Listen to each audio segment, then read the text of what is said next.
চেন্নাই টেস্টে চরম ব্যাটিং ব্যর্থতার পরিচয় দিয়েছে বাংলাদেশ। প্রথম ইনিংসে ভারতের করা ৩৭৬ রানের জবাবে ১৪৯ রানে অল আউট হয় শান্তর দল।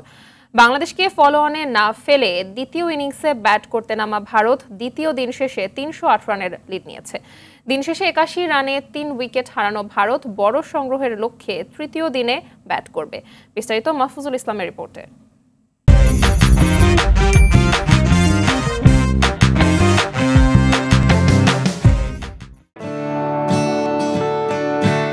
টেস্টের দ্বিতীয় দিনে পড়েছে ১৭ উইকেট। এই সংখ্যা দেখে বলা যেতেই পারে বোলারদের জন্য চেন্নাইয়ের উইকেট স্বর্গসম।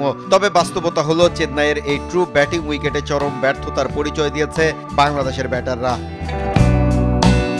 টাইগার পেসারদের দাপটে এদিন শুরুতেই নেই ভারতের ৪ উইকেট। আগের দিনের ৩৩৯ রানের সাথে মাত্র ৩৭ রান যোগ করতেই অল আউট স্বাগতিকরা।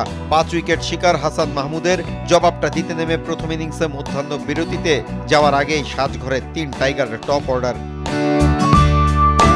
শান্ত মুশফিকের দ্রুত বিদায়ে চরম ব্যাটিং বিপর্যয়ে বাংলাদেশ। ৪০ রানে নেই প্রথম 5 উইকেট। লিটন সাকিবের উইলও ঘুরে দাঁড়ানোর বার্তা দিলেও এই দুই ব্যাটার দায়িত্বজ্ঞানহীন শট খেলে সাজঘরে ফেরায় আরও চাপে পড়ে বাংলাদেশ। এরপর শুধু সময়ের অপেক্ষা। এক প্রান্ত আগলে রেখে মিরাজের করা ২৭ রানের অপরাজিত ইনিংসের কল্যাণে ১৪৯ রান সংগ্রহ করে বাংলাদেশ দল। এদিন হাসান মাহমুদকে আউট করে আন্তর্জাতিক ক্যারিয়ারে ৪০০ উইকেটের মাইলফলক স্পর্শ করে বুমরা। বাংলাদেশকে ফলো অনে না ফেলে দ্বিতীয় ইনিংসে ব্যাট করতে নামে ভারত।